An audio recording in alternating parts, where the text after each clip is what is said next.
5 minutos, para las 6 de la tarde. Estamos en vivo hasta las 7. Esto es ¿Cómo estamos hoy? Vamos con el siguiente tema. Vamos. La información es la siguiente. Crimen de Fernando Báez Sosa. La muerte que conmovió a Argentina. El juicio que definió penas ejemplares, Nos metemos en el tema con este documental. Mirá. Mira, tengo ahí el Lebrí. Hay un masculino, le dieron una golpiza y quedó inconsciente. 911, demanda de ambulancia de carácter.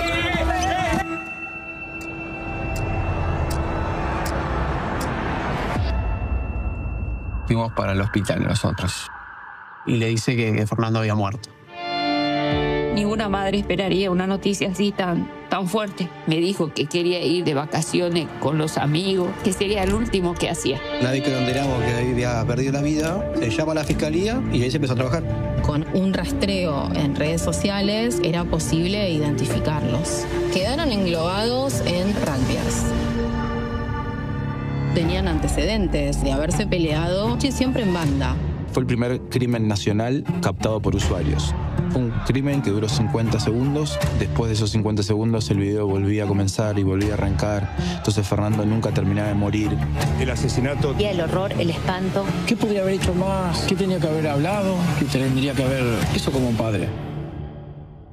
Cuando nos dijeron la causal por la que estaban presos, se nos vino el mundo abajo. Entre el homicidio simple y el homicidio calificado hay una gran y notoria diferencia de penas. Si ellos no quisieron quitarle la vida, pero participaron de una agresión, hay una distancia enorme. El problema no es con vos, es con tu amigo.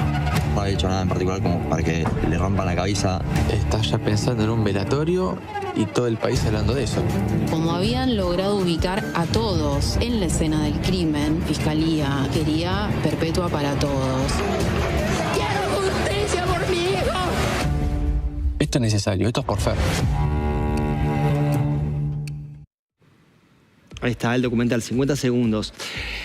A 6 años, ayer 18, 6 años del asesinato de Fernando Báez Sosa. 3 de los condenados podrían salir de la cárcel en el 2027. Para eso agradecemos la comunicación. Está con nosotros, por supuesto, el doctor Fabián Améndola, quien lleva la causa. ¿Cómo te va, Fabián? Acá Emiliano Rela, todo el equipo. Gracias por parar ahí unos minutos. ¿Cómo te va?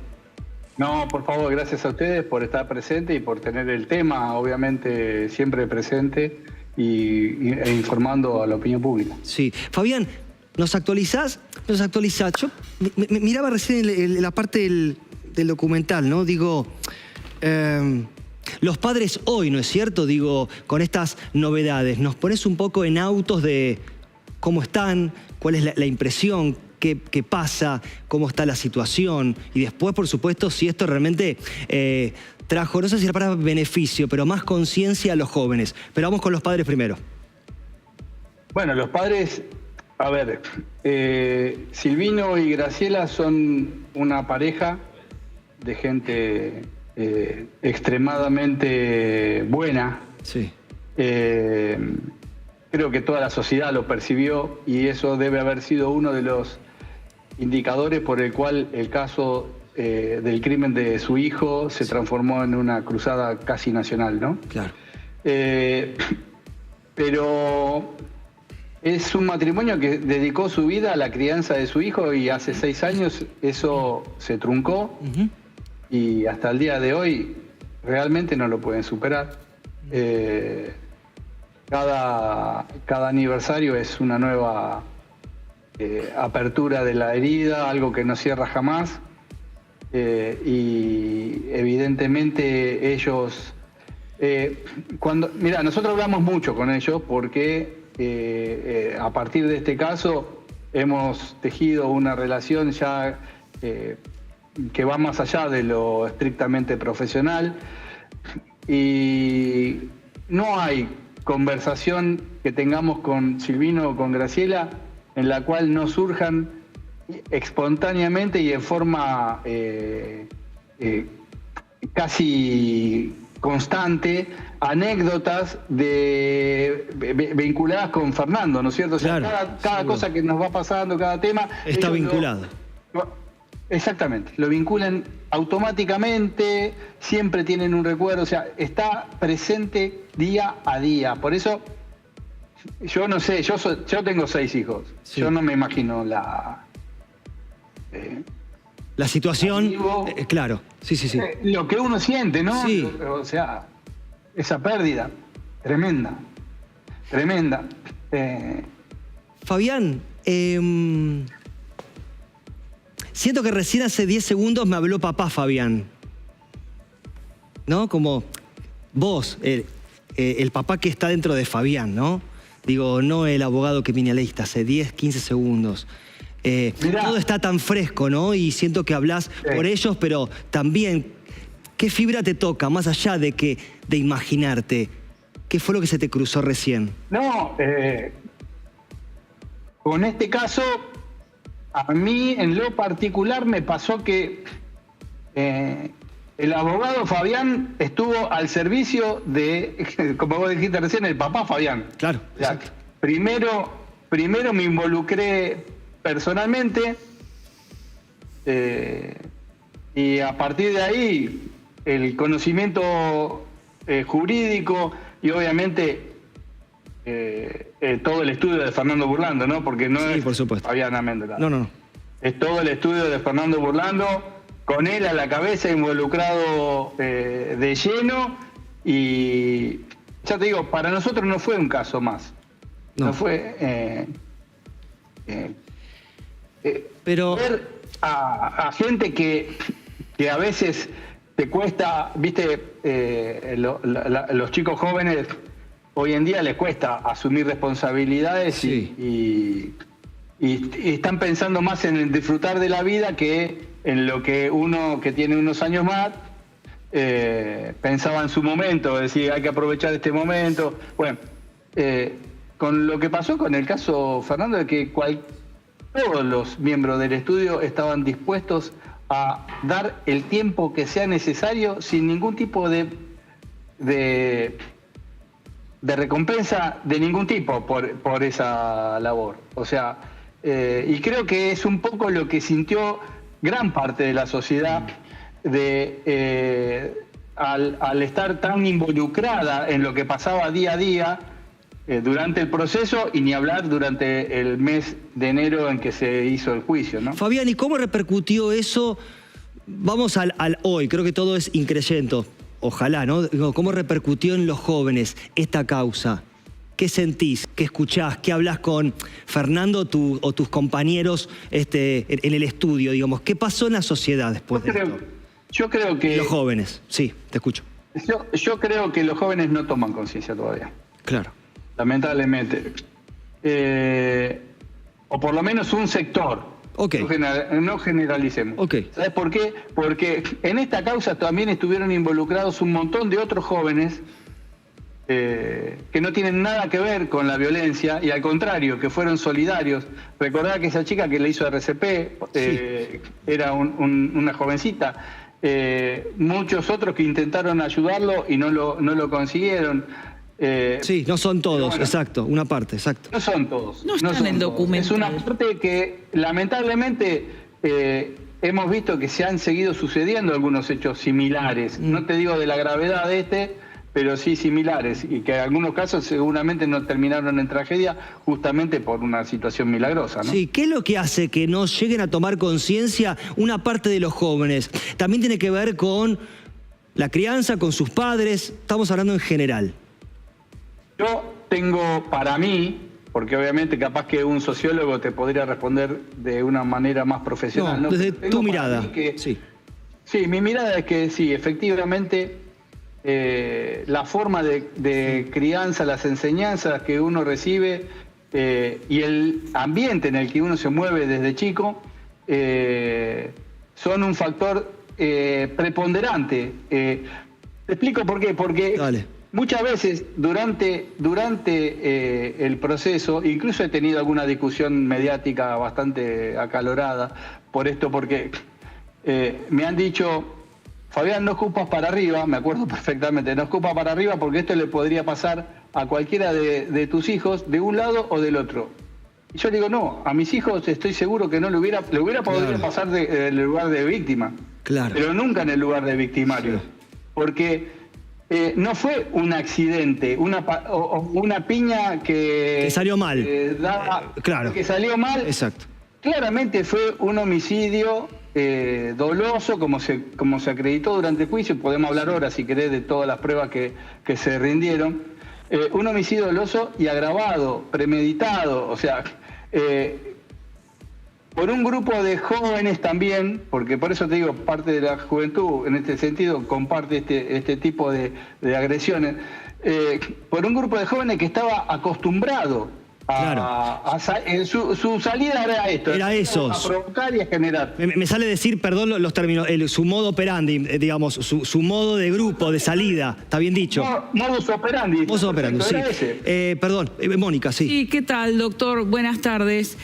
Yo quería saber, así como usted dijo que este caso en su experiencia como penalista, cuando se transforma un caso así de nivel nacional, de una cruzada nacional, ¿cree que si no hubiera tomado esta dimensión podían haber probado la alevosía y la premeditación en este tipo de crímenes? No, yo creo que fue al revés, porque se evidenció desde el primer momento la alevosía. ¿Y por qué te digo esto? Porque la alevosía y la premeditación, ¿no? Pero digo, ¿por qué se evidenció desde el primer momento? Porque a diferencia de lo que pasa con muchos otros casos, y ustedes lo mostraron recién en la parte del documental de Netflix, sí, que se filmó desde diversos ángulos, claro, que se pudo conocer en los primeros instantes, las primeras horas después del hecho, se pudieron conocer detalles cruciales para que se transformara en una gesta nacional. Desde ese famoso caducó, ¿se acuerdan ustedes? Que se pudo determinar a partir de la escucha, de una de las grabaciones de un teléfono, o, por ejemplo, los chats que había entre ellos diciendo le dimos vida, o los chats somos los demoledores, o la frialdad de irse a comer a una casa de comida rápida después de haber asesinado a una persona. Todo esto son chicos de 20 y algo de años también, 20, 21, 22. Por eso digo...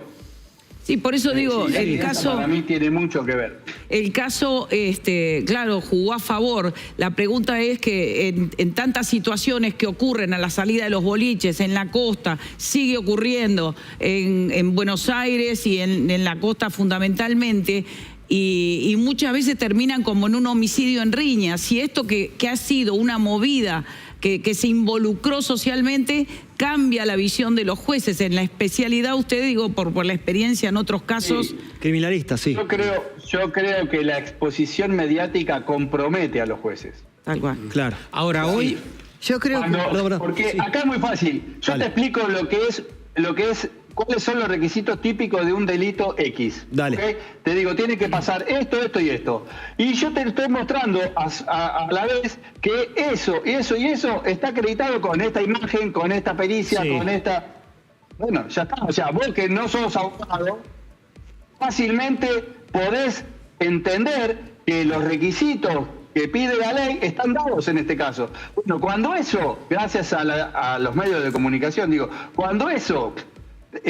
lo conoce toda la sociedad, después es mucho más difícil que un juez venga a inventar alguna otra salida distinta por lo que sea, porque obviamente son chicos jóvenes, los condenados, pero cometieron un delito gravísimo. Correcto, Fabián.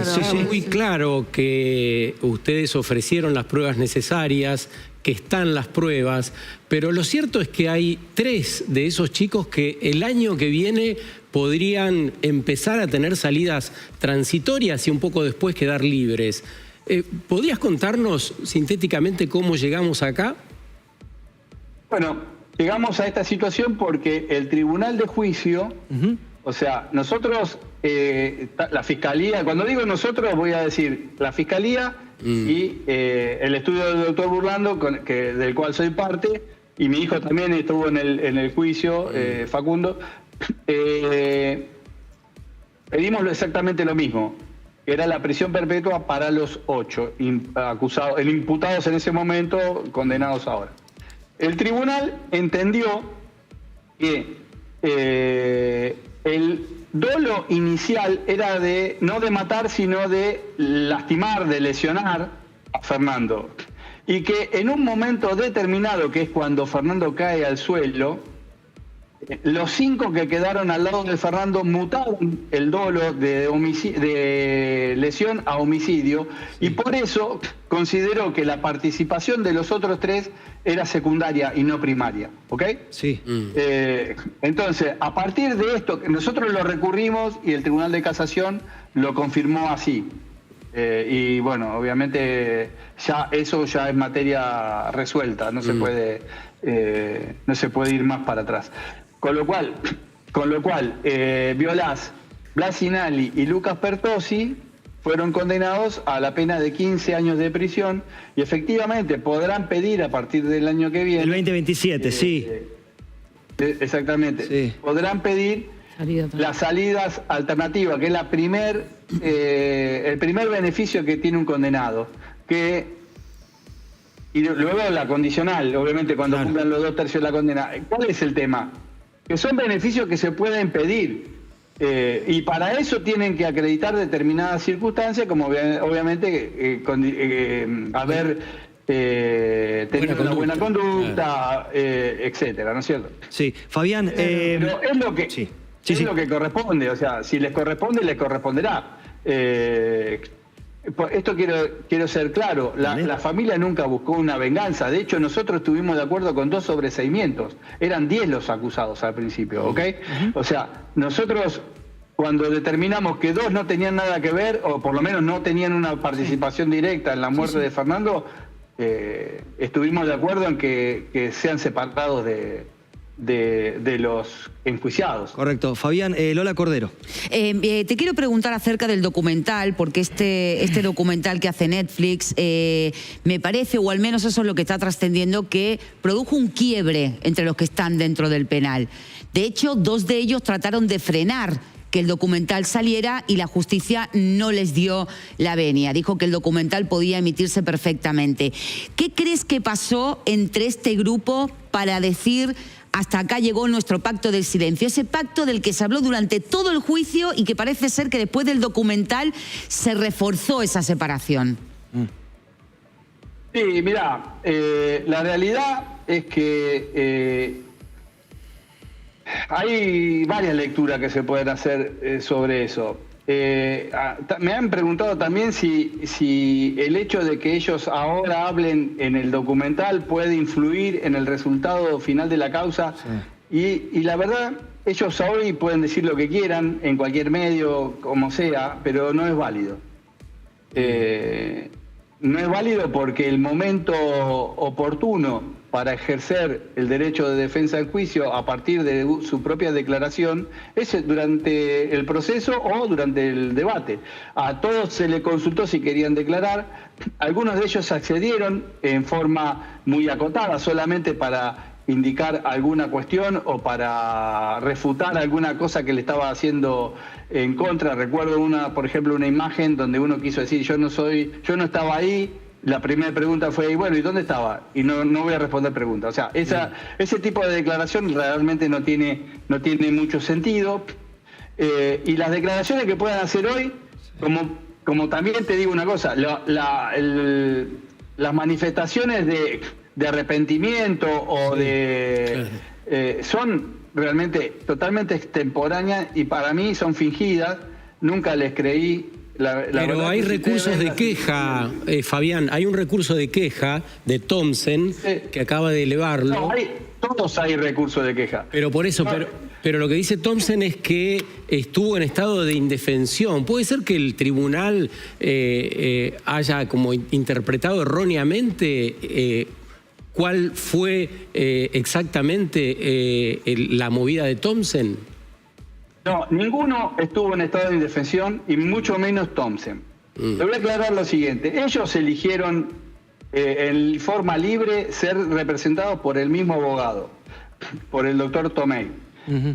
En varias oportunidades nosotros y el tribunal mismo les hizo saber que podían tener distintos defensores y que si creían que habían intereses contrapuestos entre ellos, como podría ser el caso de que alguno quisiera decir yo no participé de la misma manera, entonces no es el menos indicado para hablar de eso, ¿no? Porque realmente es tal vez quien comandó todo el grupo agresor y quien dirigió, quien fue el que amenazó de muerte a Fernando dentro de Lebric, etc.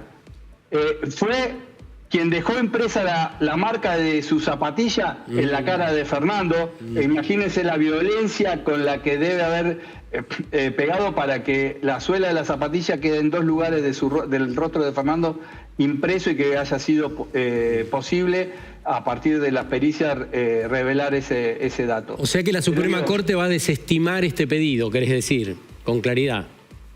Estoy totalmente seguro que lo va a desestimar. Ya lo desestimó la Corte de la Provincia de Buenos Aires. Contra la resolución de la Corte de la Provincia de Buenos Aires, todos interpusieron, menos Benicelli, que para mí la sentencia de Benicelli ya está firme. Todos los demás, o sea, los defendidos por Tomei y Thompson, que está defendido por el doctor Oneto, interpusieron recurso extraordinario federal. Y la Corte de la Provincia los rechazó. Así que solamente les queda la vía de la queja ante la Corte Nacional. Es extremadamente difícil que la Corte abra un caso cuando no hay una situación extremadamente grave y este no es... estoy seguro que este no va a ser el caso. Fabián, claro. Beatriz, ¿querías preguntar? Sí, claro, Beatriz. Sí, yo quería hablar justamente qué tal. Yo seguí mucho de bueno, todo este caso y realmente Thompson yo creo que fue uno de los más líderes en cuanto a esto. No fue ninguna casualidad, no fue ningún acto así improvisado, fue una cuestión de que había chats que se encontraron entre todos viendo cómo se van a divertir ahí. Ahí estoy de acuerdo con vos que realmente no cualquiera comete esto y algunos por omisión también han estado, porque se alentaban unos a otros, pudieron todos ir a comer una hamburguesa tranquilos, cambiándose como si nada, o sea, nadie tampoco en el momento trató de ayudarlo ni de parar a nadie lo paró a los amigos, o sea que yo creo que también por omisión todos de alguna manera son bastante cómplices de toda la situación, estoy de acuerdo y creo que eso fue un caso muy relevante. Además, se constata la diferencia de personalidad total entre Fernando y estos chicos, o sea, encima fue muy claro. Sí. Son 2 personas. Ese es un dato clave, ¿no? Sí. Sociológicamente, seguramente ese va a ser al día que se analice sociológicamente el tema, claro. Ese va a ser un dato clave. Claro, porque son totalmente diferentes. Son el día y la noche, la cultura, la educación, que yo estoy perfectamente de acuerdo con vos. Fernando, como el grupo de amigos que lo acompañaron, muy unidos, totalmente solidarios, se dedicaban a hacer beneficencia, o sea, estaban en otra movida totalmente distinta y bueno, lamentablemente se cruzaron con este grupo. Claro, y los padres también son no casualmente totalmente diferentes. Yo creo que la educación acá es totalmente la diferencia, por eso hubo tanta empatía en la sociedad, porque veíamos esa diferencia, porque ellos veían a ver qué hacemos este año, ya tenían todo eso. Este chico era la primera vez, sí. Vos nombraste a los padres y yo voy a decir una cosa que dije siempre. Sí. Y los que son padres, sé que me van a apoyar en esto. Sí. Muchos dijeron, bueno, pero todos no son responsables. Yo te digo, si hubo un código de silencio entre los imputados, también lo hubo entre los padres. Claro, claro que sí. También lo hubo entre los padres. Ninguno de ellos... Si vos tenés a tu hijo acusado injustamente de un crimen gravísimo como este, ¿vos te vas a quedar callado? No. Claro. Digo, ¿vos te vas a quedar callado? ¿Vos te vas a quedar sumiso bajo el mando de un mismo abogado con todo lo demás que crees que son responsables? Si tu hijo no lo es. No. Claro. Fabián. No. Sí. Mira, puede ser lo que pasó con Ventura, con Begoña la Zapatilla. Sí. El papá se desvivió durante esos 7 días que estuvo preso para buscar las pruebas, para gritar a todos lados que su hijo no estaba ahí, que no tenía nada que ver. Esa es la actitud de la persona que es inocente. Claro. ¿Y cómo olvidarse? Es la actitud del padre, Ahora, que sabe que su hijo es inocente. Fabián, Claro, ¿y te acordás perdóname, de la palabra caducó? ¿Te acordás de esa famosa palabra que nos quedó a todos impregnados, todo? Sí. Fabián, recién hablabas recién hablabas de los padres, ahora voy a los padres. Sí. Ah, bueno. ¿Qué fue lo último que hablaste con los padres de Fernando? Hablo más allá de judicialmente, ¿no? Digo, llévanos un poco a esa charla de padres. Sí, hablo muy seguido. Okay. Ellos también hablan con mis hijos. Mirá. Sí, obviamente con Facundo, con Federico y con Agustina han hecho una gran relación. Sí. Hablan muchísimo. Ellos vienen, por ejemplo, Fernando, cuando hace algún evento, Fernando Burlando, cuando hace algún evento, ellos están seguros porque también tienen una excelente relación con las hijas de Fernando. Claro. Y más con Sarita, la más chiquitita, que obviamente la adoran. O sea, por eso digo que hay entre nosotros una relación que ha excedido holgadamente lo que es estrictamente profesional. Sí. Y Fabián, para terminar, y te liberamos y agradecemos tanto tu tiempo, ¿cuánto hay de Fernando? ¿Cuánto ves de Fernando en tus hijos?